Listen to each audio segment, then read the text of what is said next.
আমার স্ক্রিনে যে গাছটি দেখতে পাচ্ছেন এই হলো চোখতে কাতার গাছ, আর এটি হলো ভাটকুশির গাছ। এই যে ভাটকুশির গাছ, এই চোখতে পাতার গাছ।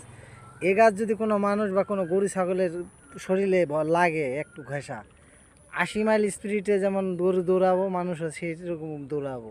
কারণ এই গাছের যে শুংগুলো আছে, একবার শরীরে যদি লেগে যায়, সে মানুষ আর তার শরীরে পিঁপড়া যেমন কামড়িলে বড় বড় দামসা হয়, সেই রকম দামসা শুরু হয়ে যায়, মানুষের যন্ত্রণা পায়।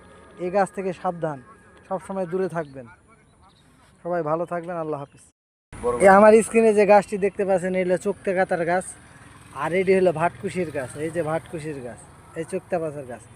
এই গাছ যদি কোনো মানুষ বা কোনো গরু ছাগলের শরীরে লাগে একটু ঘেঁষা, 80 মাইল স্পিডে যেমন গরু দৌড়াবো, মানুষও সেই রকম দৌড়াবো। কারণ এই গাছের যে শুংগুলো আছে, একবার শরীরে যদি লেগে যায়, সে মানুষ আর তার শরীরে পিঁপড়া যেমন কামড়িলে বড় বড় দামসা হয়, সেই রকম দামসা শুরু হয়ে যায়, মানুষের যন্ত্রণা পায়। এই গাছ থেকে সাবধান, সবসময় দূরে থাকবেন। সবাই ভালো থাকবেন, আল্লাহ হাফিজ।